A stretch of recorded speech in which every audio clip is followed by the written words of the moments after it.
Les éminents hommes de Dieu qui sont ici. Amen. Amen. Nous allons continuer. Le premier jour, Dieu nous a parlé du contrat. Alléluia. La marche avec Dieu est fondée par un contrat. Et hier, le Seigneur nous a parlé de la formation. Alléluia. Est-ce que quelqu'un me comprend? Et j'aimerais dire à quelqu'un ce soir, il faut savoir une chose. La parole de Dieu ne vient pas pour aménager ou pour se familiariser avec nos idéologies. Alléluia. Elle vient pour déménager en nous les mentalités, des choses que nous avions appris auprès de nos parents. Alléluia. Afin d'aménager en nous l'onction de Dieu. Est-ce que quelqu'un là? Est-ce que quelqu'un là? Nous allons parler aujourd'hui de l'alliance. On a parlé de la marche de le désir à 3 étapes, à 3 noms, c'est-à-dire le départ, la marche ainsi que l'arrivée. Alléluia. Quittons l'Égypte, nous sommes dans le désert en pleine formation. Il faut maintenant arriver. Alléluia. L'alliance. On va d'abord lire le même texte que nous avons lu hier, Exode chapitre 5. Exode chapitre 5 à partir du verset 1 jusqu'au verset 3. Mais aujourd'hui c'est le verset 3 qui nous est intéressant. Cet après-midi. J'ai lu la parole de Dieu. Moïse et Aaron se rendirent ensuite auprès de Pharaon et lui dirent: ainsi parle l'Éternel, le Dieu d'Israël.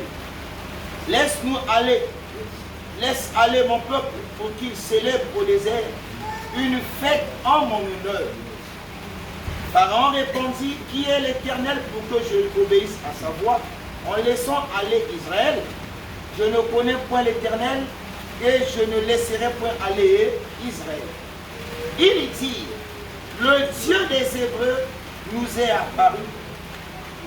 Permets-nous de faire 3 journées de marche dans le désert pour offrir des sacrifices à l'Éternel, afin qu'il ne nous frappe pas de la peste ou de l'épée. Alléluia. Amen.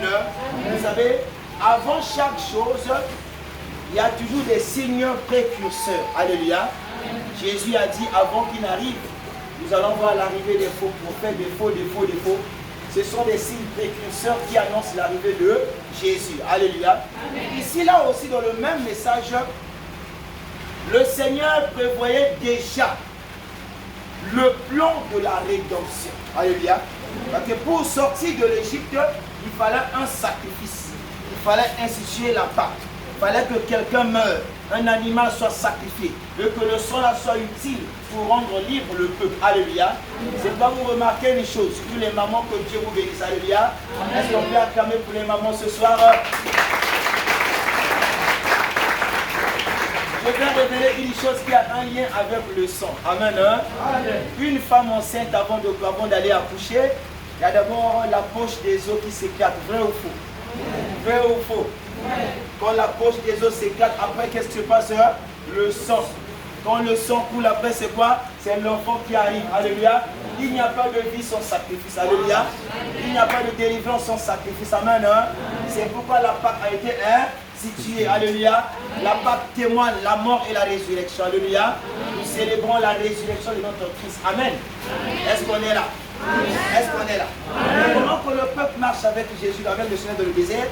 Il les forme, il les apprend beaucoup de choses. Mais il faut savoir une chose. La finalité de la marche avec Dieu, c'est qu'à la fin que l'homme soit un avec lui. Alléluia. Si le peuple Israël s'est retrouvé en Égypte, il y avait une raison.